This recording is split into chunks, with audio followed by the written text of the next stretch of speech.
So today's talk is with our colleague Claire Urban to talk about the overview of clinical trials for the APP.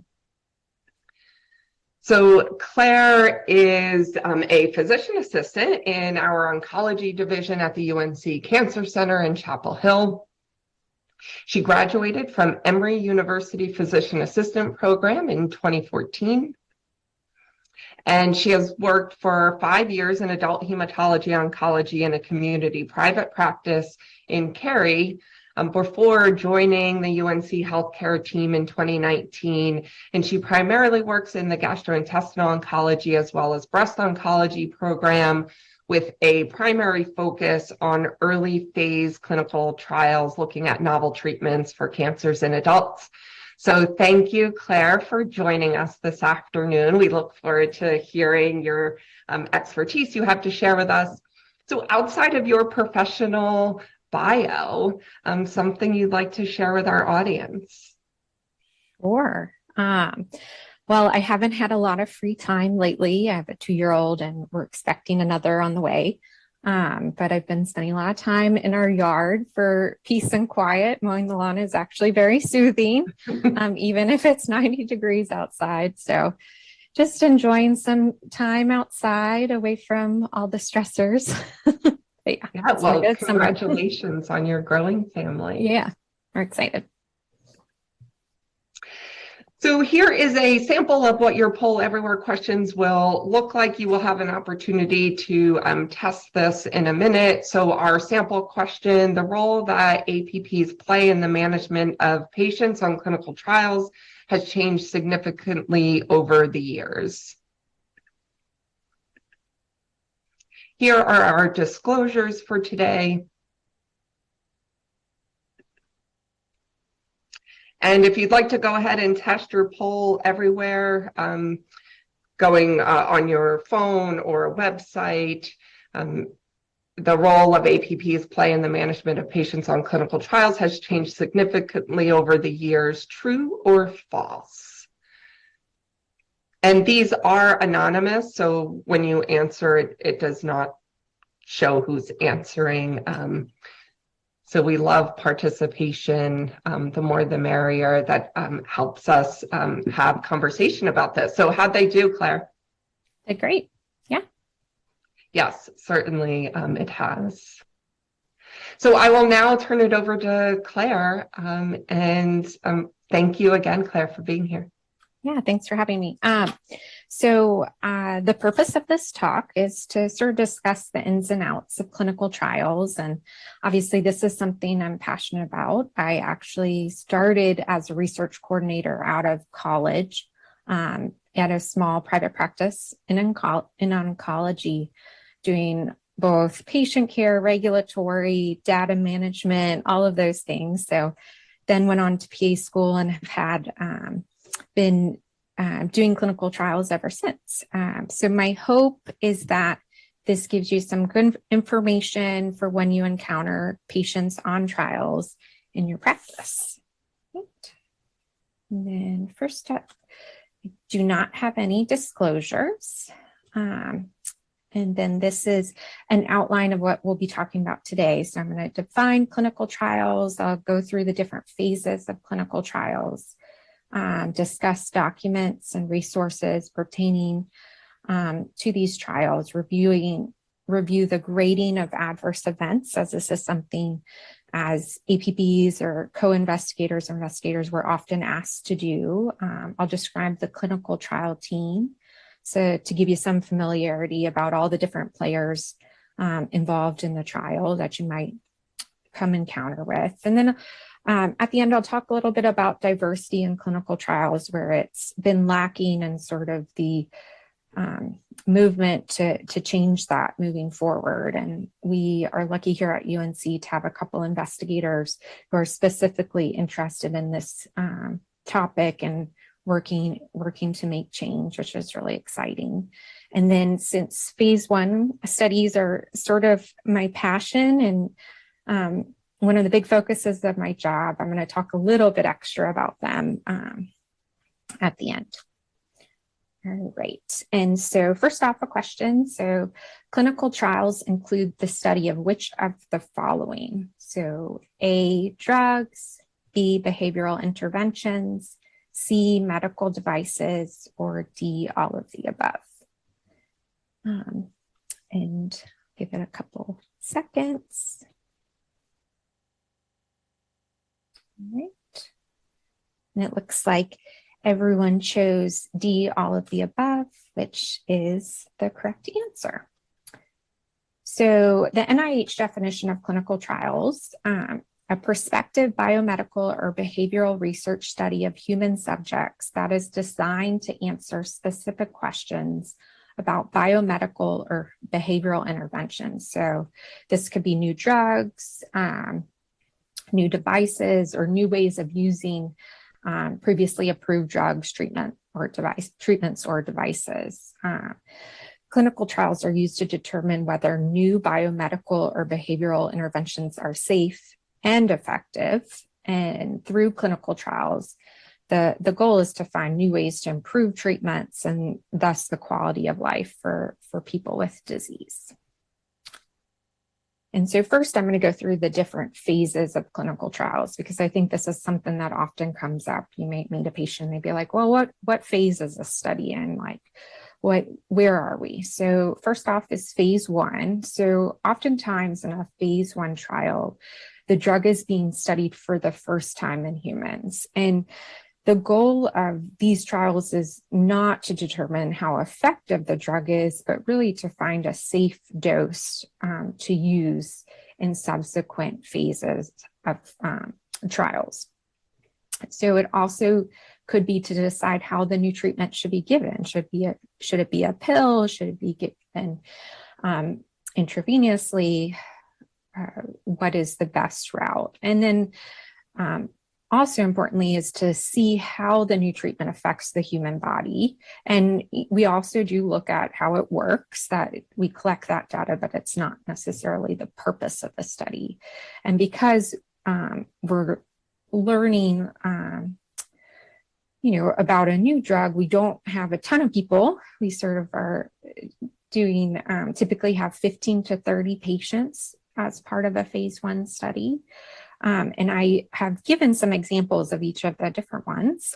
So this is a trial that we have open at UNC. It's a phase 1 dose escalation study of the safety, pharmacokinetics, and pharmacodynamics of MRX-2843 in adult subjects with relapsed refractory or refractory advanced and or metastatic solid tumors. So this is a trial we have open in our phase 1 oncology pod. And it actually was a drug that was developed here at Lineberger, which is really cool to see it from the beginning to the phase 1 standpoint. And it's a TKI immune modulator. It's an oral drug. And we just enrolled our last patient maybe like 2 months ago. We're conducting it out of Emory and looking forward to seeing sort of the results of the trial, and hopefully we'll be going on to a phase 2 study with it.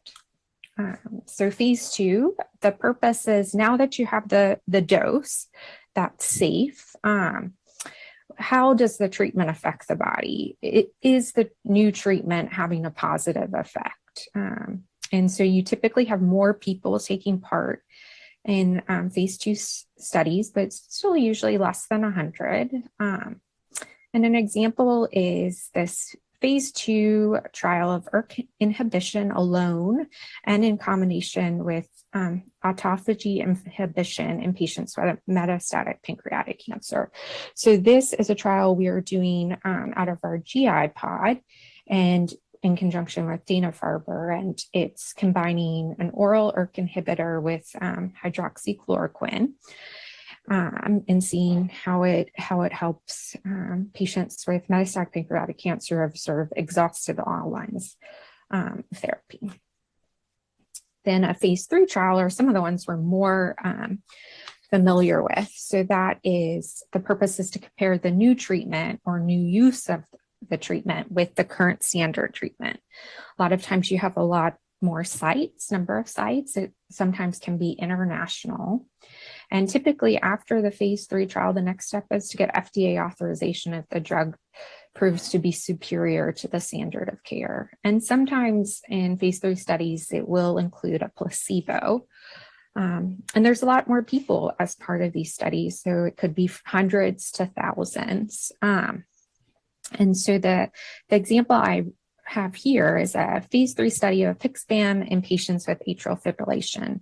And this is a study that compared Pixban to aspirin in the prevention of stroke in patients who had AFib and were not candidates for vitamin K antagonist treatment. It was double blind, meaning that both the provider and the patient didn't know if they were receiving the investigational agent. And they had 6,421 participants. So it was a big study. And so in double blind studies, as I said, the provider doesn't, or the investigator doesn't know what medication the patient is getting, but there are situations where they can be unblinded, particularly for safety reasons. And then typically after the study is closed and to enrollment and all the data has been collected and results have been published, they'll usually let the patients and the provider be unblinded to what they received. Finally, we have phase 4 studies. So these are after the drug has gone to market, and they're focused on long-term effects. And so this study, a phase 4 study of the effect of aspirin on flushing in DMF-treated subjects with relapsing or remitting MS. So this is a study that looked at if adding aspirin improved flushing events in patients with MS that were being treated with a particular drug. Okay.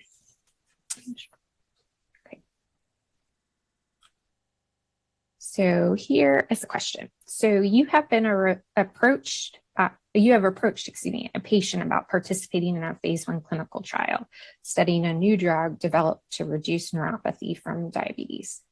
The patient asks, well, does it work? How strong is the drug? How strong is the dose? You say, A, yes, it works. We are studying how much improvement each person has. Or B, your dose will be the same as everyone else on the study. Or C, the point of the study is to determine what is the safe dose of the drug. People will be on different doses throughout the study. Once we have a safe dose, a separate study will be done to determine the effectiveness of the drug. Or D, all of the above. And you guys picked C, and that is correct. So phase 1 study, oftentimes first in human, point is to determine what is the safe drug, the dose of the drug. And typically there's different dose levels, and we can talk about dose escalation at the end of the presentation. But yeah, this is something that I run into often because, when you're talking about a clinical trial, the first thing the patient wants to know is, does it work? And most of the time the answer is like, well, we really don't know. We hope so, and that's why we're doing it, but we can't provide that answer. Right. So different types of trial sponsors. So who is funding these trials? There are investigator-initiated trials, or IIT, and they could be funded by grants or pharmaceuticals. Then there's pharmaceutical companies sponsored trials. So those are ones where they've developed the drug and then they want to see if it works and get it to market if it does. Then there are cooperative group trials. So in oncology, that includes the NCI, the National Cancer Institute sponsored cooperative groups, like Alliance or ECOG, NRG. These are all ones that we participate in at UNC. And in a cooperative group trial, they're usually looking at, that's a network of cancer clinical research physicians from both academic institutions and community cancer centers across the country. And they're looking to come together to bring clinical trials looking at prevention, treatment, care delivery of disease. And their emphasis is really on the production or the development and conduction of large multi-center randomized phase 3 trials. So these are typically big multi-site trials. Okay, so then to talk a little bit about clinical trial documents and resources. So this is, you are about to see a patient, or you see a patient on your schedule who is on a clinical trial. Like, how do you sort of figure out additional information? Where do you go? So we're going to talk about the protocol, and within the protocol, you'll find the eligibility criteria, the schedule of events. We'll talk about the informed consent, assessment of adverse events, and then the investigator brochure. Those are sort of the things that I use most often when I'm seeing trial patients. So what is a protocol? So this is commonly said to be the document that provides the roadmap to your study. So the protocol, within the protocol, it's going to outline the reason for doing the trial. It's going to tell you how many people are needed for the trial, and a lot of that's based on statistics, what the study needs to power its results. It's going to tell you any drugs or other treatments that will be given, how they will be given, orally, IV, the dose, how often, what medical tests will be done and how often, whether it's an EKG, an eye exam, CT scan, labs. It's going to have all those details. What types of information will be collected about the people taking part? Do they need to give a tissue sample? Will they be filling out questionnaires about side effects? Will they be giving blood both to run labs on and also to store and to study? It's going to outline what medications the patients can take while on the study, what medications they can't. And one of the reasons, or the main reason we have a protocol, is to ensure the study is conducted appropriately and consistently across team members and sites. So it's important to have everyone doing the same thing so that the data is reliable. And then it ensures the safety of study subjects and the integrity of data generated.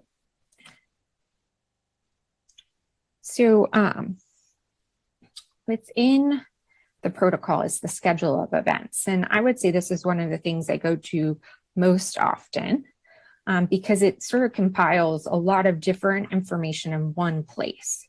So it will tell you the study procedures on the left, when they need to be done,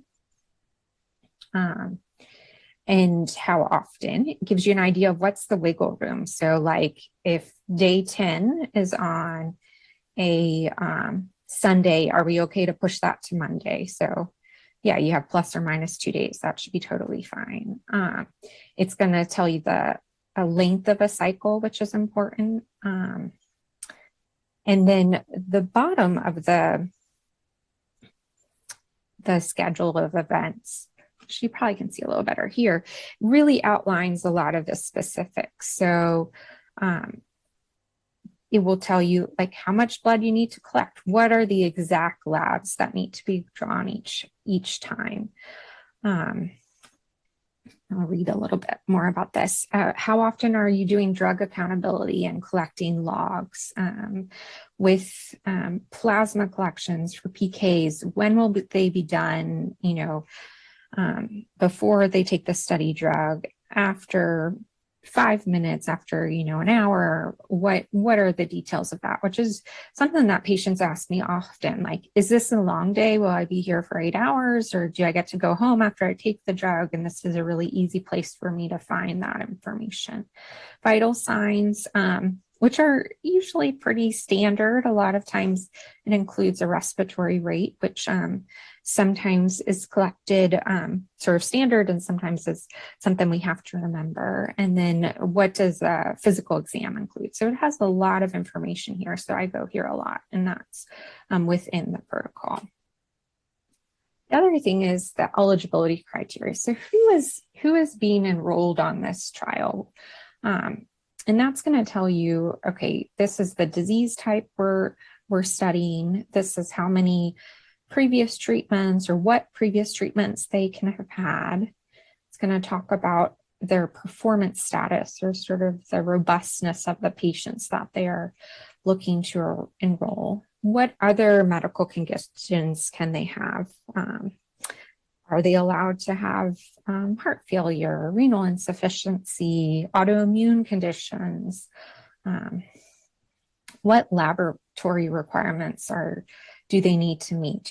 Are there certain hemoglobin thresholds or liver enzyme thresholds that have to be met in order to enroll on the trial? And then what other medications or therapies can they be receiving on the trial? A lot of times that will talk about steroids in terms of our cancer patients, because that comes up a lot. And then specifically the performance status. So that's something that I am often asked to document in my notes and sort of assess the patient on. And there's two different sort of set of criteria that are often used. So there's the ECOG performance status and the Karnofsky performance status. And they're very easy to find in terms of looking online, or we even have them sort of posted around clinic. So just going through the ECOG performance status. So someone who has a performance status of 0, that means they have no limitations. They are fully active. Their disease does not restrict them in any way. Performance status of 1 means that they're restricted when they're doing something really physical, but doing work around the house, going to work, cooking, bathing, all of that stuff is unlimited. They do not have any issues with that. A performance status of 2, yeah, they can walk around, they can still bathe themselves, they can dress themselves, but they really can't work. And they're only up maybe 50%, or they have to be up about 50% of waking hours. Whereas a performance status of 3, they really can't do all of their self-care. So maybe they need help getting in and out of the shower. And they talk about sort of being in their recliner during the day and not really getting out of the house. Performance status of 4, they're completely disabled. They cannot really do anything in terms of self-care on their own, and they are unable to really move around and spend all their time in bed or chair. And then a performance status of 5, obviously, would not be someone we'd be enrolling on trial. So typically for clinical trials, the performance status is usually somewhere between 0 and 2. Sometimes it's limited to 0 and 1. And you have to assess that each time they come in and make sure there hasn't been a really big drop. And that will be outlined in the eligibility criteria and the protocol. And I often get messages from our study coordinators just saying, hey, can you add this to the note? And it's usually, it because these are all things that you've assessed during your visit, but you just have to add it in writing so they have documentation. And then you can see the Karnofsky performance status is very similar in terms of the breakdown, just a different number system. So informed consent.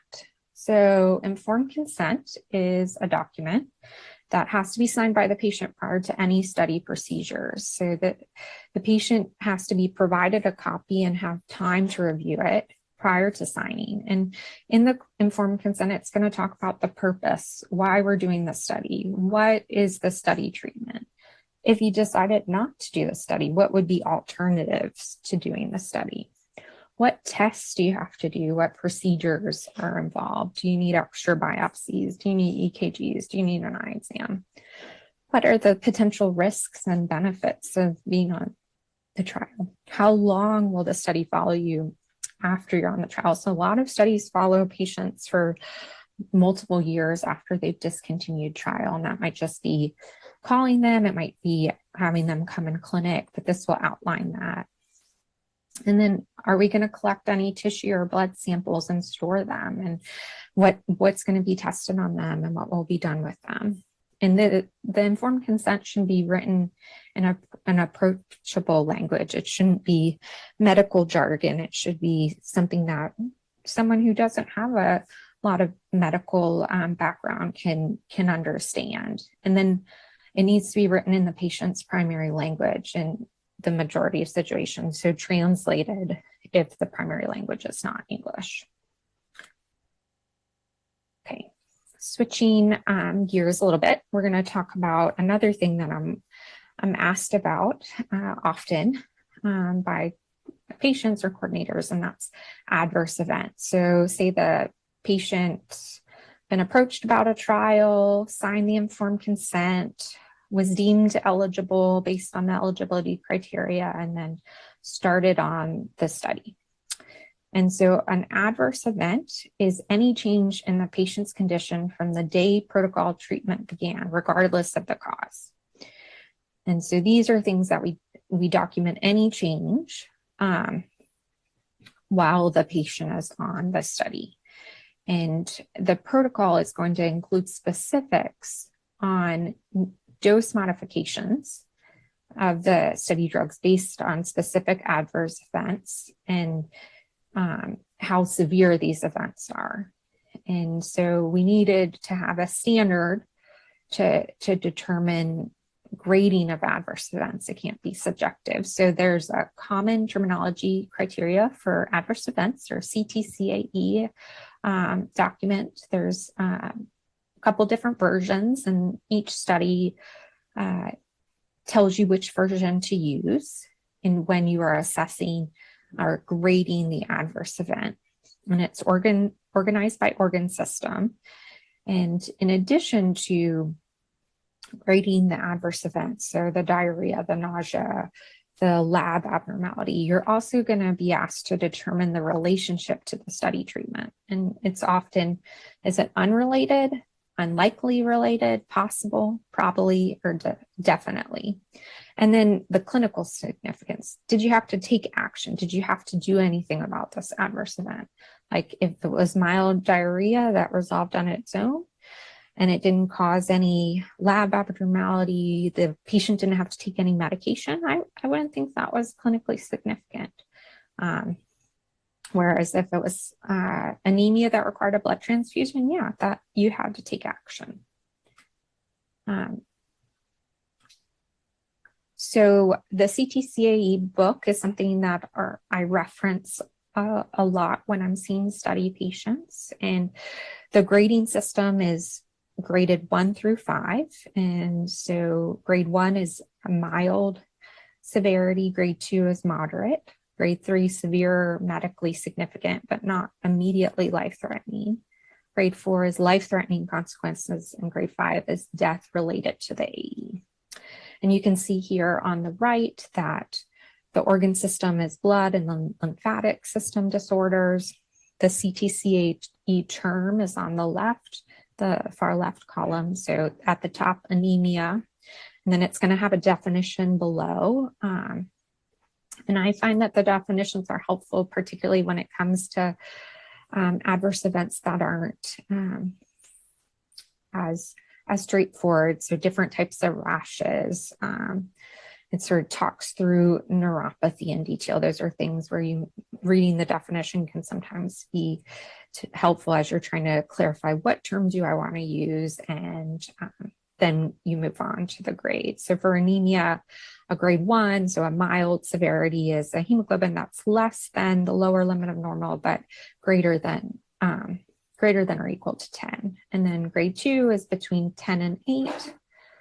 Grade 3 hemoglobin's less than 8 and a transfusion's indicated. Grade 4 is life-threatening consequences, urgent intervention indicated, and then grade 5 is death.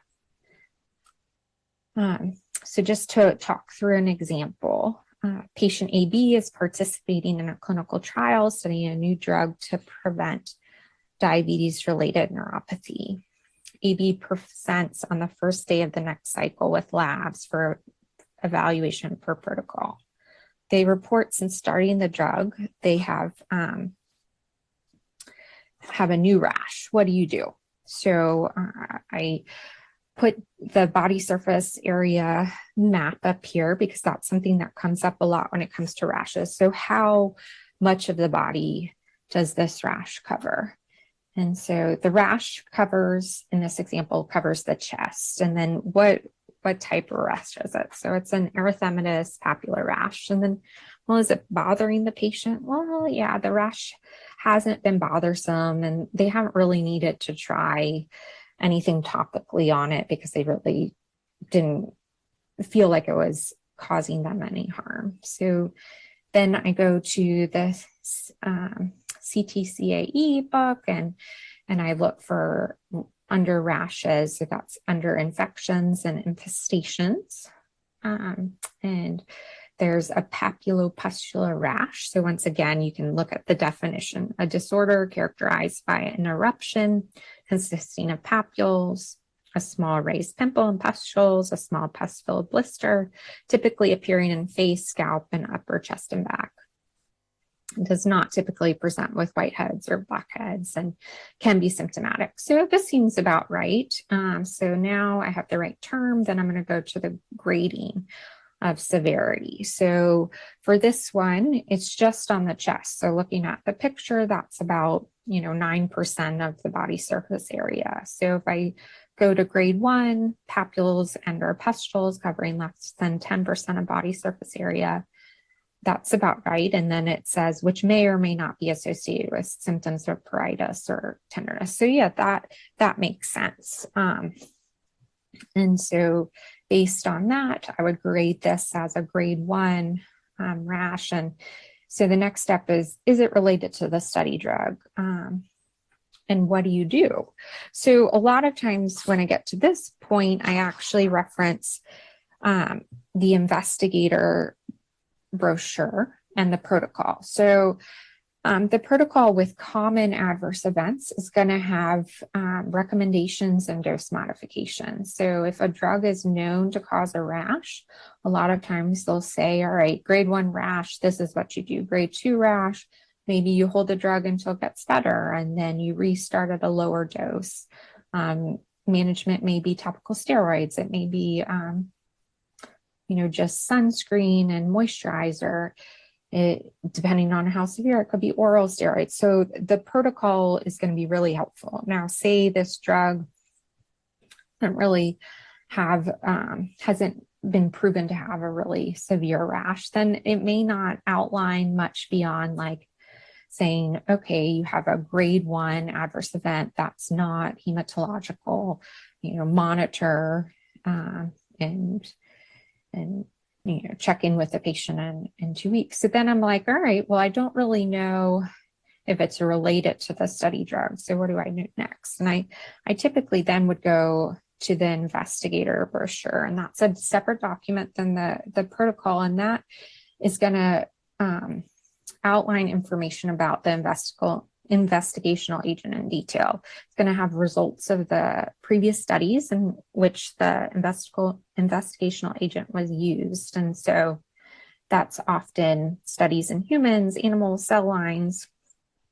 And in that, it also has previously identified adverse events. So a lot of times they will have a table from each of these studies and the adverse events that were identified and the incidence of them. So a lot of times that helps when you're trying to determine a causality of an adverse event, particularly in a drug that you're not, maybe this is the first patient you started on. You're not super familiar with it. Another resource is the medical monitor. So there are contacts at the sponsor who are dealing with all the different sites and have expertise in the investigational agents, and they're really good when you have a question to reach out to. So that is someone else that we often are reaching out to with any just sort of unusual side effects or if we need assistance in management. Okay. So question. You're a patient who is participating in a clinical trial asks you, when do I have to come back? You immediately pull up A, the informed consent, B, the investigator brochure, C, the CTCAE, or D, the schedule of events and protocol. Yep. Looks like everyone got it right. The schedule of events in the protocol. That's an easy place where you can just go right to and see where they are in the cycle and determine when they need to come back. All right, and I just put a little bit about regulatory and administrative details. So clinical trials have multiple levels of review to ensure that they are safe, that they need to be done. And these include a scientific review committee, the IRB, the Institutional Review Board, along with within the institution and administrative review, looking at the finances, the legal team, the logistics, all of that. And at UNC, we have a whole department that specializes in the regulatory aspects of the clinical trial. So they're managing amendments, they're making sure we're using the right protocol and the updated informed consent, making sure that we are giving updated information about the study drug and new serious adverse events that come up to the patients as they do. So these are people you'll interact with and you'll hear from. They make sure your training's all up to dates. They tend to send you lots of emails and reminders, but they're really keeping us and the patient safe. All right, and then talking about the clinical trial team. So first off, I have the principal investigator. And that's the person who has the ultimate responsibility for the team's performance on the science, the integrity of the research, the business operations. They understand and follow the protocol as approved by the IRB. They have to follow all federal, state, and institutional regulations. And although they can delegate responsibilities to the individual members of the clinical trial study team, they're ultimately responsible for the research and actions of the study team. So you may have research coordinators that do some of the day-to-day functions, co-investigators who see patients on trial.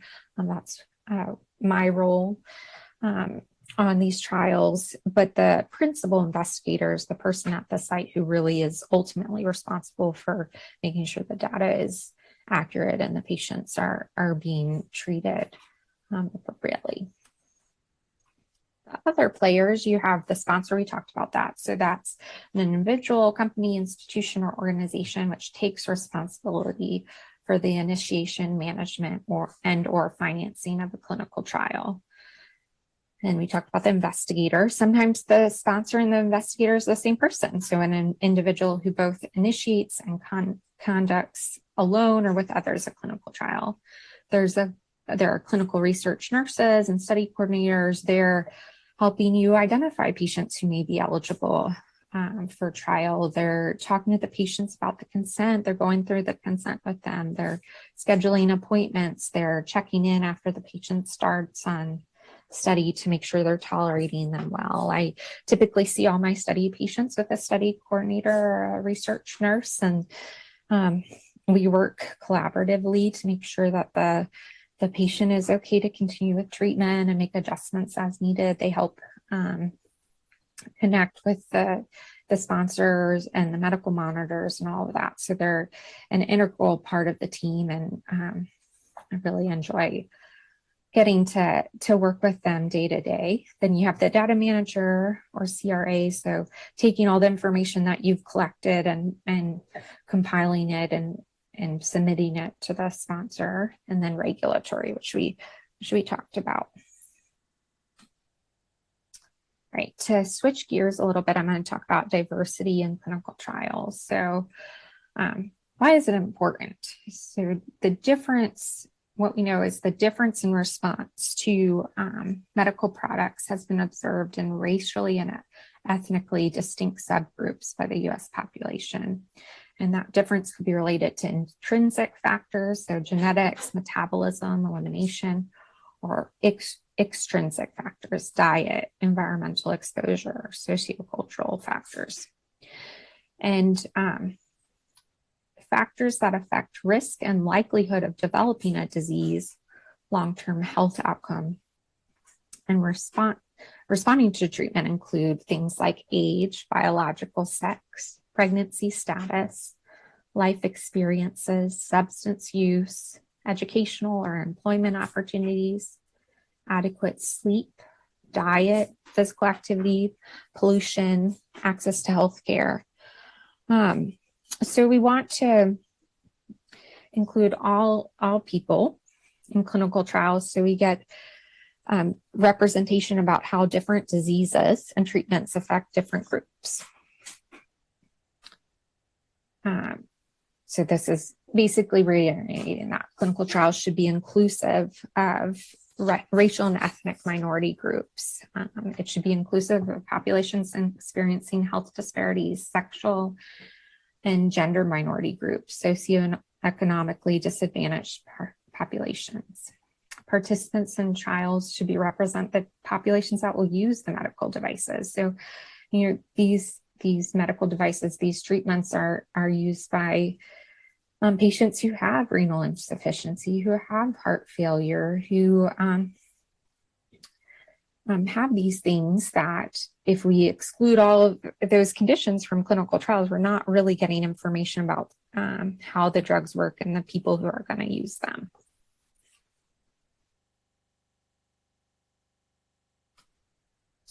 So lack of diversity in clinical trials. So the FDA did a summary report of trials between 2015 and 2019 showing that non-Hispanic white populations compose 78% of participants enrolled in U.S. trial sites, though they comprise 61% of the country's population.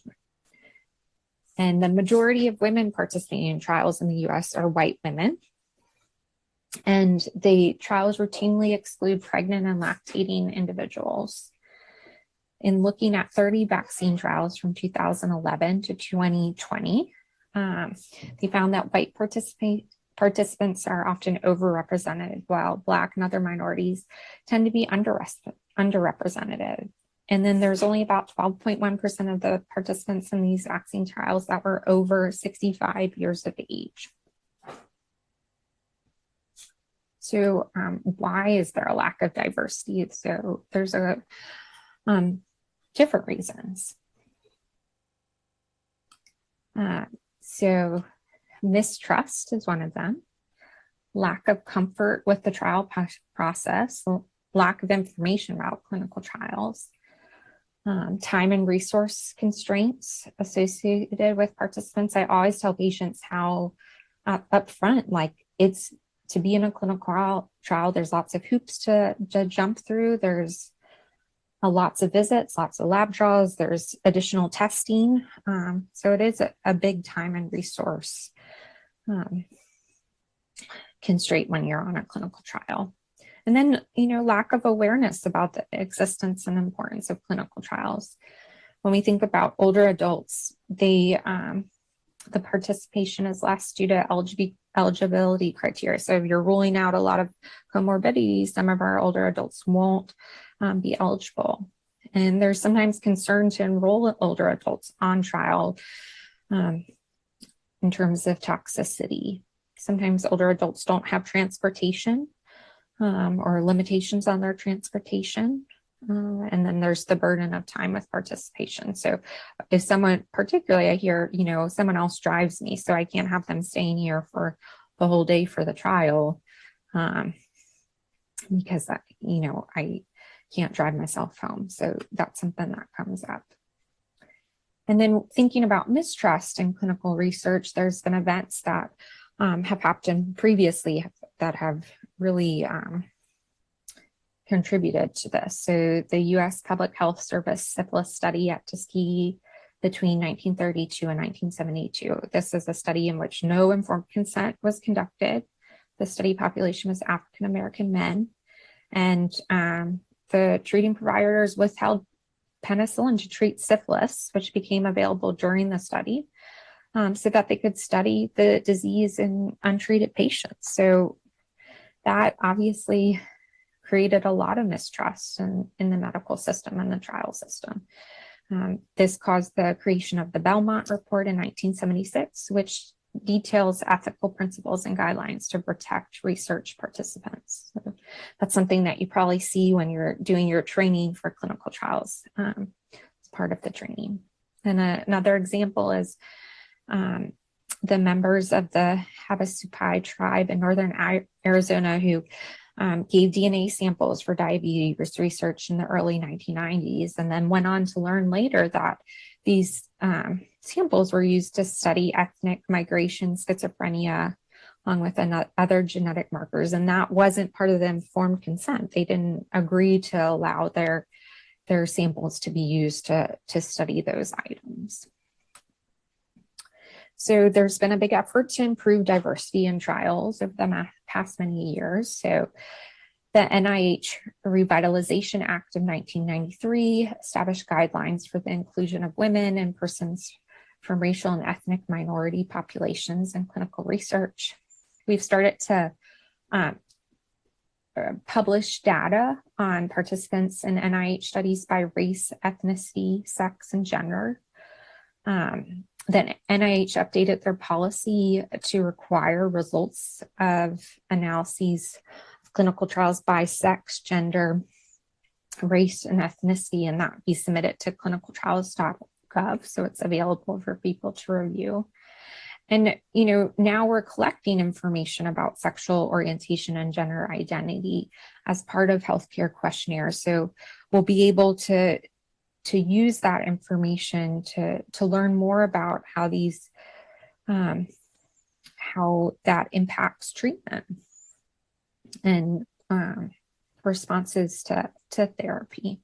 And then there's been an effort to include people with different socioeconomic statuses in trials. So thinking about virtual visits, local lab draws, creative ways to reach out to people who maybe don't interact with the healthcare system regularly, have been things that have come up. And then one of the other things that the FDA has recommended is changing the eligibility criteria. So a lot of times, Thomas, feels like the eligibility criteria is sort of a template that trials have certain exclusion criteria that they all use. But to be really thoughtful about what conditions really need to be excluded from enrollment in terms of like heart function, that heart failure has a wide range of severity. Could we be more specific about really who can't be included? Same with renal insufficiency. And then as you learn more in the early trials about metabolic pathways, drug-drug interaction, could we expand the eligibility to subsequent phases of the study so that there's less inclusions related to conmeds and comorbidities? Identifying drug metabolism and excretion across different populations early in development. So that goes along with that. Maybe considering additional testing in women who become pregnant during the trial so that we have more data about safety in pregnancy.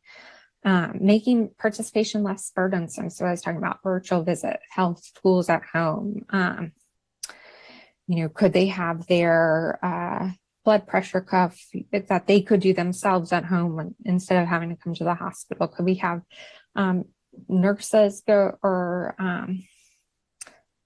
home health go out to the home to collect blood draws so they're not having to come to the hospital just for a study blood draw? How can we make it less burdensome for our patients?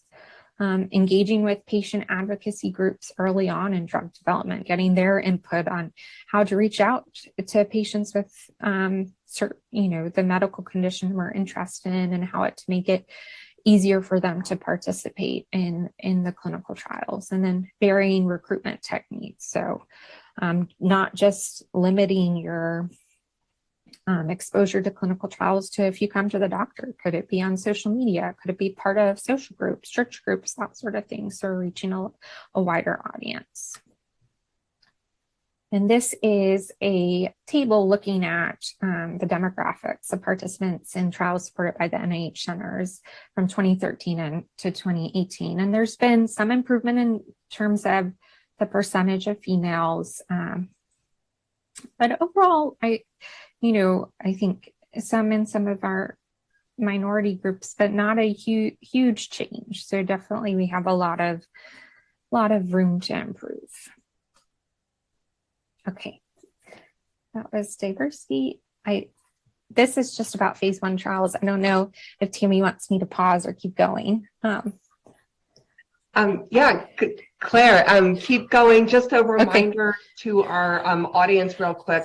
Feel free to type your messages, your questions for Claire as she wraps up here, then we can move on to questions. So you can all start doing that now. So just because I have a specific interest in phase 1 studies, I want to talk a bit more. So oftentimes, as I mentioned before, these are first in human studies, FIH, and we're looking to identify dose limiting toxicities and identify the maximum tolerated dose. So the dose that we'll take on to the phase 2 trial. And to look at the pharmacokinetics, how this drug is metabolized and cleared from the system. So we typically start at 1/10 the lethal dose in 1/10 the dose that resulted in 10% lethality in mice. That's typically the starting dose in the phase 1 trial. And then we escalate it and as we go through the trial, and we're balancing safety, but also speed. When it comes to cancer patients, this is the people that are typically enrolled in phase 1 studies are those who do not have any standard therapy available to them to treat their advanced cancer. So we oftentimes use a modified Fibonacci dose escalation design. So that means the percent increase in the dose decreases as the dose levels increase. So you initially increase the dose by 100%. So you go from 10 to 20 milligrams, and then you increase it by 67%, then 50, then 40, then 33. So you sort of slow down in terms of the increase as the dose grows. And typically there are about 3 to 6 patients per cohort, so per dose level. So there'd be 3 patients per se on 10 milligrams. And then if there is no toxicity in the first 3 patients, then they would proceed to the next dose level. If one dose limiting toxicity occurred in those 3 patients, then they would expand the number of patients in that cohort to 6 patients. If greater than one dose limiting toxicity occurred out of the 3 to 6 patients, then typically they would stop. And what is considered a dose limiting toxicity is a toxicity that due to the severity or duration is considered to be unacceptable. And then your maximum tolerated dose. So in Europe and Japan, that's often the dose with the dose limiting toxicity. So the dose that with greater than or equal to 33% of people experienced an unacceptable toxicity. Whereas in the US, that's often one level below the dose limiting toxicity. And then usually treat 6 to 10 patients at that recommended phase 2 dose. And then hopefully you go on to the phase 2 part. And this is something that comes up. So we're studying pharmacokinetics, so what the body does to the drug, looking at absorption, distribution into compartments, metabolism and excretion, which can be different between patients, even within patients. And then the pharmacodynamics, what the body does to, or what the drug does to the body. So looking at both toxicity and therapeutic response. So peak effect, time to effect, and duration of effect, and then measuring how they are responding, or how is it changing survival, time to progression, that sort of thing. And then, so timeline, just to give some context, timeline of a new cancer therapy. So oftentimes it takes up to 10 to 15 years for a drug from beginning to being on the market after approval, which is a long time. But one of my patients reminded me this week that there's been efforts by the Biden administration to make it a little bit shorter. So that sounded optimistic. And then my last slide is just some useful links. I like this link to the CTCAE, so it's easy. You can pull it up on your phone. I also have the app on my phone, which I find really helpful. You can search on it to take you right to the adverse event you're looking for. I use clinicaltrials.gov all the time, looking for trials for my patients or getting some information to give to patients about studies. And then I've added on a link at the bottom about just patient-friendly material on clinical trials. So if you're starting the conversation about trials in the future, this might be helpful to give to your patient so that they could read a little bit about it. Then I think that's it. And the next slide is my resources. Thank you so much, Claire. This was great. Thank you for spending time with us and sharing your expertise. I will just, there was a comment in the chat just to highlight with you all that someone ran into an elevator, to a person who was wearing a Black women in clinical research shirt, and awesome. There's a convention in Durham. So can't endorse that, not well versed in that event, but just to share with you all, and you guys can look into that. So Claire, one of our questions is, does UNC have translators available to reach enroll those in which English is not their primary language? Are they available at every visit to communicate symptoms, side effects, compliance? This has been a limiting factor for others. Yeah, such a good question. So UNC, we're very lucky. We have on-site Spanish interpreters, and we even have in the oncology group a specified person who helps the clinical trials team.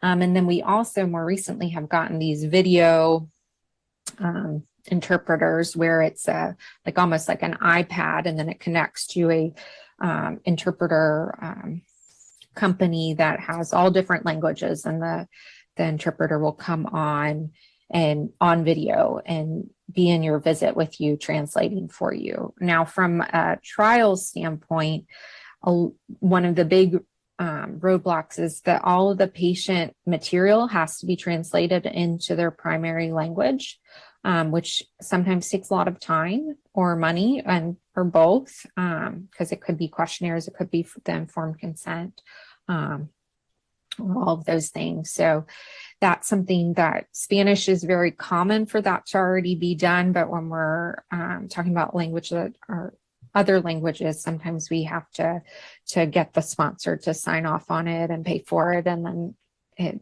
get it developed, which takes a little bit of time, which may be appropriate or may not be appropriate depending on the language. And that's where I always get my regulatory people involved, because they'll know the ins and outs and what on terms of safety and what's required. Yeah, great. I know we are at the top of the hour if there's any last minute questions, but to add just to this comment about translators, there's lots of like clinics and organizations that then you have access to medical translators. So making sure they're medical translators, right? So they can interpret whether they're on a clinical trial or not, but certainly helpful having that specific. Yes, video translators are great than just the phone. We have benefited through that. So thank you all for joining and staying with us this afternoon. Thank you to the University Cancer Research Fund, to the UNC Lineberger Comprehensive Cancer Center and the Cancer Network, to our awesome telehealth team who makes all this come together seamlessly. Thank you to Tim, to Venny, John, Oliver, Andrew, Nadra, Patrick, and Lauren.